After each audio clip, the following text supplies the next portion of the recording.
Good evening. My name is Caitlin Eads, and I'm going to be talking briefly with us about what is your motivation.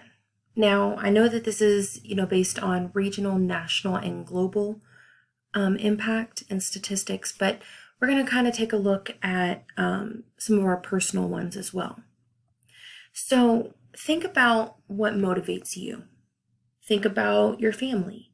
What makes your parents get up and do what they do, or what inspires your friends to be who they are. It can be things that motivate us to get out of bed in the morning or take that 7 a.m. run. It can be what motivates us to get to work early or leave late just to make sure that the job is done properly. Or it could be making sure that those adorable little humans who live in your home and crawl all over you are smiling, laughing, happy, and healthy. So for me right now, in this moment, my number one motivation in life is to be a teacher. Not because I want kids to look up to me and idolize me or anything that I've done, but because I want to be able to make a difference in someone's life to the point that they can look back on me and say, oh, she inspired me to be a teacher or a writer or a doctor or a lawyer. So I recently posted on social media asking for some personal stories of motivation. And I got all kinds of things like my screaming kids or coffee gets me out of bed in the morning. But I also got some really good and interesting responses. I'm not going to read the whole thing, but I found this one interesting because she states when her children were younger, everything she did was for them. But now that they're grown up and out of her house, her motivations have changed. But the thing is, she had to be willing to let that motivation grow and change with her as she found herself changing. So now she finds that, she does things that need to be done for her husband, but also for herself. She points out that she wants to make a point to everyone that it's never okay to just give up. Her motivation is making sure that she doesn't give up, even in her greatest moments of pain. This next lady, Melissa Schultz, points out that she has motivations in all areas of her life. Motivations at work, at home, and in her personal life. She doesn't have just one motivation. So in having motivations in different areas of her life, she is able to find fulfillment and happiness in anything and everything she encounters. So let's just for a moment take a look at workplace motivation in America.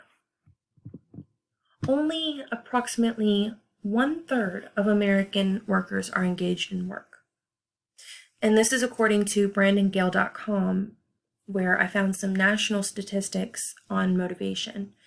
And as you can see here, it shows that 18% of American workers are disengaged, and 52% are just not engaged, which means basically they may like their job, but they just have no enthusiasm or care about what they're doing. So if people are working jobs that don't make them happy or inspire enthusiasm, then their motivation is basically to just stay alive, to get through the day, make money, and go home. That's not a good way to live, Besides, it's not economically smart for the job industry. The site is quoted as saying, a Gallup study showed that disengaged employees cost companies $300 billion in lost productivity each year. Now I can see where this can be true, because if someone is not motivated in what they do, they'll not do it to the best of their ability, which means that their production will suffer, and so will the profits of the company. So, looking at this information here, we see that when employees are engaged or motivated in the workplace, they are approximately 43% more productive, therefore bringing in more revenue for their company. So just looking here, we see that a disengaged or non-engaged employee brings in approximately $166,000 for a company, whereas someone who is engaged or someone who is invested in their job They bring in about 238,000. Again, that's approximately 43% more productive. So it's not about the money, but if someone's not feeling motivated regarding their job, they will focus on the money side. And therefore, going to work becomes a drudgery. But if we're motivated, rather by the love of the job or incentives at work, we can see higher rates of motivation and thus production. It's the same in life. If we have motivations or inspirations that go beyond that which we need, we'll be able to find much more production or productive lifestyles. So in our personal life, if we find something that makes us feel productive and happy and inspired, why not chase after that thing? So, and typically we will, because it's the things that you love and the things that you care about that you will chase after. So what does this mean? Well, on a national scale, when it comes to motivation for work, only approximately 29% of Americans are engaged or motivated. This is something that we need to work on. Somehow we need to find a way to be more motivated. Maybe we get our eyes off of the financial side of things and look at doing something we actually enjoy, because that's where we're going to find that work suddenly doesn't seem like so much to be work anymore. It's where that idea comes from. If you find something that you love to do and find a way to make money doing that thing and enjoying your life and enjoying your job, you'll never work a day in your life. So let's take a step forward and we're going to look at some global motivations.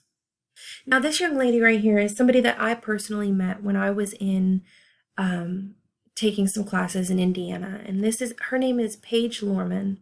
She is currently a missionary to the country of Japan. And she had this to say about motivation in that country. From what I've learned, one strong motivation would be honor, in the sense that Japanese society punishes people by shaming them. It is very group-oriented. There's a big push for people to fit in with the group and to not stand out. A lot of Japanese culture talks about the importance of people to not lose face or to become shamed or embarrassed. They are generally respectful to each other, but I wonder if it's more out of fear of bringing shame and dishonor rather than being how they truly think and feel. So we see this in many Asian cultures. And another example of this is kind of a more lighter note, but it's something that is a good point. There, obviously, this is the Disney movie called Mulan, in which one of the main characters, Mushu, declares dishonor on Mulan and her family. Now, I know this is a comical point, but it leads to a bigger and very important aspect in both Chinese and Asian cultures. So as you see here, the quote says, dishonor on your family. Make a note of this. Dishonor on you, dishonor on your cow. Now, if you've ever seen Mulan, you know that this is kind of a comical moment. But when we look at the basics of it, Mulan immediately stops what she's doing. And she says, no. Okay. Whatever. And she stops whatever it is that she was doing to appease this spirit, this guardian. Because she didn't want to bring dishonor on her family. So Asian people will find honor to be the most important motivation to do something, regardless of how big or small the act may be. If we look at psychology for the basis of motivation, we can look to Maslow's hierarchy of needs. By looking at this 5-tier model, we're able to see different motivations that different countries may value more than others. So, for instance, Maslow's theory, which suggests that humans follow a needs path from psychological needs to needs of safety, love and belonging, esteem and self-actualization. It's actually a pretty American point of view. But in other countries like Greece or Mexico, countries with cultures that look for a significant set of rules and guidelines in their lives might have safety at the top of their pyramid, while other countries like Scandinavia Well, they're known for their nurturing characteristics, so social needs may be at the top of theirs. If these differences are well understood, managers can adapt accordingly and understand that group work is going to be more important, for the Scandinavian workers and so on. So another example is the Hofstede diagram that we're looking at here. A Dutch social psychologist in the Netherlands conducted some pioneering research on cross-cultural groups and organizations, which led to this cultural dimensions theory. In this theory, he defines culture as the unique way in which people are collectively taught in their environments. He looks to compare and understand the collective mindset of these groups of people and how they differ. His conclusions are that cultural differences showed themselves in 6 significant buckets. So he created an index for each category to show where individual cultures fell along the spectrum. So if you compare Hofstede's cultural dimension theory to Maslow's hierarchy of needs, as we briefly see here, we can see the cultural differences shift the order of needs on the pyramid. So, there's some countries that don't like social ambiguity. They like to be able to control their future, and then they feel threatened by the unknown. So it makes sense that safety is the second rung of the pyramid here in the United States, while it may be a more significant need to satisfy in the German culture. So if we look just at things like individualism, if we look at, what it says in the United States, it says it's 91%, which means it's pretty high up there, in what we feel we need. But then you look at China, which is the purple one there, they're only 20%. So that shows that they don't look so much on individualism, but they look more for over here where it says long-term orientation, basically making sure that they're going to be taken care of in the long run. Whereas you look at Americans, we don't really, look at that side of things. We're more so